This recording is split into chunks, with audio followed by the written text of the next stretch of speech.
People is reporting that Sabrina Carpenter and actor Barry Keoghan have decided to take a break from their year-long relationship. So when you take a break, isn't that really just a breakup in disguise? What do you think? Yes? So audience, listen, I've said it many times on the show, I'm in favor of couples taking a break instead of getting divorced. I think sometimes people just need a little break and some space from each other and not to actually divorce one another. And I will always stay with that. But I think the problem is people need to have a clear definition of what happens during a break. Ooh, and in my definition of a break, you're allowed to date who you want to date, have sex with who you want to have sex with. It's a break, and the other party cannot intrude, inquire, or give their opinion about who you're doing or what you're doing during the break. I like it. And I think that's always where things get a little tricky for people. Just quick question, in your experience with that kind of break, has anyone ever gotten back together? I can't speak for everybody, but you know, if you want to get back together, it's fine, but you just have to accept that during that break, whatever happened during that break is none of your business. I can't imagine anyone getting back. Relationship expert. Well, listen, I'm just going to go to, I'm not going to go with any expertise. I don't think generally, there's no research on this. There's not enough people to track it and to study it, and why would they? But I will say there are some famous examples of this. So Ben and J-Lo. There are some good examples of this. Ben Stiller and Christine Taylor, they broke up in 2017, but they reconciled during the pandemic, had several kids together, realized they couldn't live together, are together still. Justin Bieber and Hailey Bieber, guys, they dated back in 2016, and then they broke up and then got back together again in 2018. They didn't speak during that time, to your point. I think there was other people. They were actually quite mad at Selena Gomez in and out there. Not one, but they've had two marriages, like weddings since then with each other. Same wedding. Last but not least, Kelly Ripa and Marcus Willis, who host a show together now. He apparently dumped her 3 days before their wedding. They've talked very openly about this.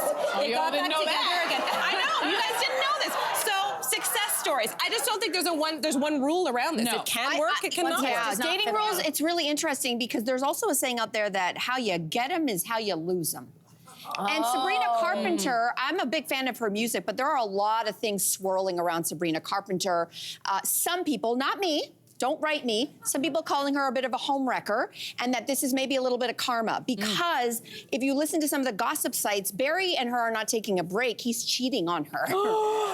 So, you know, believe that or not believe that, but my point is, you know, Olivia Rodrigo, an amazing young singer, she wrote an entire album based on a guy who broke her heart because he cheated on her with Sabrina Carpenter. Oh my God. That's number one. Number two, some people think that there's overlap. Barry Keoghan has a young son. Some people are doing math going, was there overlap between him leaving his baby mama and Sabrina Carpenter getting together, right? And then her latest music video for this hot song called Taste supposedly is about Camila Cabello and Shawn Mendes, and she got in there when they were on a break. And that song is very spicy. I just tell you to listen to it. In other words, she's 21 years old. 25. She's 25. She's 25 years old. We're not letting her off the hook, sorry. So anyway, is it a break?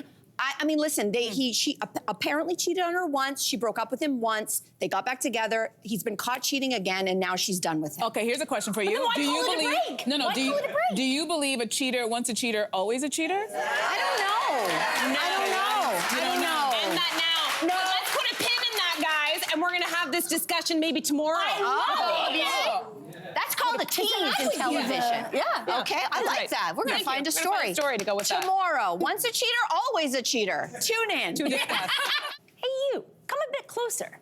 We've got so many more must-see interviews, spicy debates, lifestyle tips, and pop culture moments. So subscribe to our channel by tapping the logo below and don't miss out.